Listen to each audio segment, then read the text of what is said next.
happens at night. Like, yeah, but we don't have to shoot at night. I'm like, no, you guys don't get it. Like, you do have to shoot at night. And then they decided, well, we're going to separate each other. And they did a season where they both went in different directions, and the ratings went down because people wanted to see them together. And they were like, okay. And obviously they've been very successful and they figured it out. But early on, I think that, we're all, whether it's your first day on set or your 7th season, you're always trying to figure out, like, how am I going to do this? How am I going to do this? How am I going to do it better? And I think that's one of the keys to success of how you do it. I think you're right, but you know how you do it? You're young. You're 25 years old. You have the strength to do it. Get a series now in your 40s. Good luck.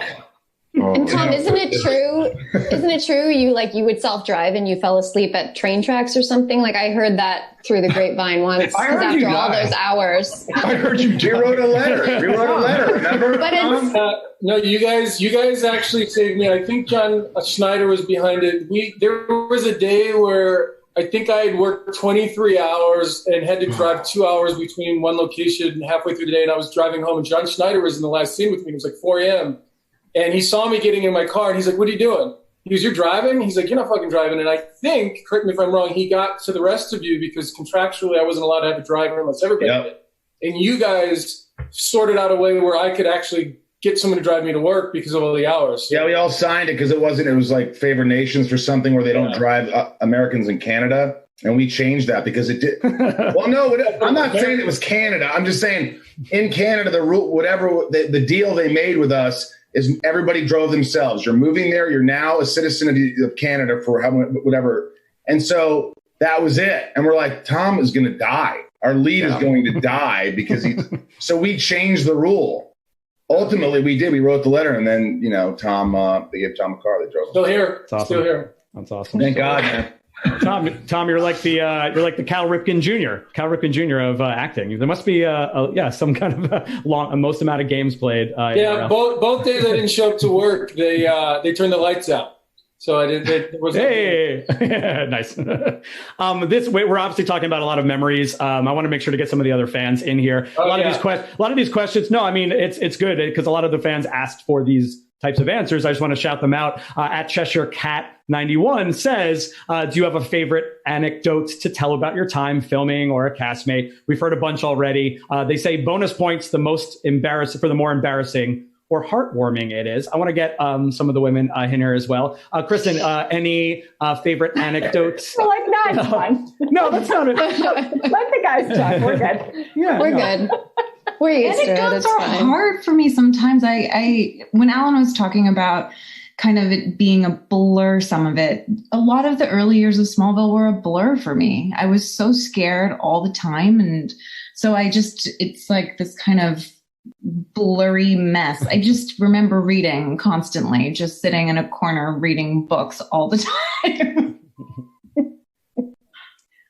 Blur. I remember no Smallville pun intended. I remember early on, Kristin, she would always nail her performances and always be very prepared and like total. But then we'd move the camera and she'd go to a corner and read. I remember people being like, is she okay? Do you think she's okay? And it didn't take very long to realize she's completely fine. Like, she's completely fine.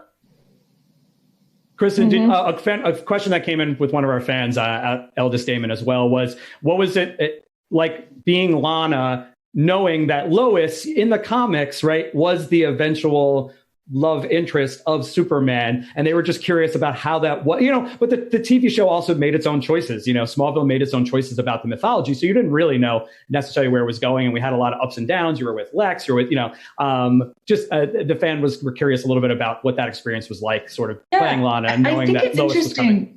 Yeah. It's interesting when people ask questions like that, because it kind of assumes that somehow the woman who ends up with Clark wins or something like that. And that's not the story of women's lives. Yeah. And I think that if the show was from Lana's perspective, it was a story about her coming into her own. Yeah. Just like it was about Clark coming into his own. But we're seeing it from his point of view. So there's no way to not pull away from the idea that it's about him and who he ends up with and that meaning something. Sure. But ultimately, I think for me, I never thought about it like that. This was a person in her life, and he was there and he had a massive impact and she loved him deeply.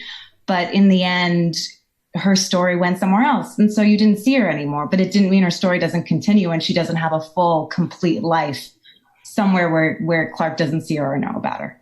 Yeah, that's a beautiful answer. And I think that was what was cool about seeing your character come back too in those later seasons was like, we remembered like, oh yeah, no, that she's fine without Clark. You know what I mean? She's doing okay. Yeah. Sorry. Yeah. Someone started to say, I mean, we had a bit of a fight on set often about those kinds of things. We did. We talked about it a lot.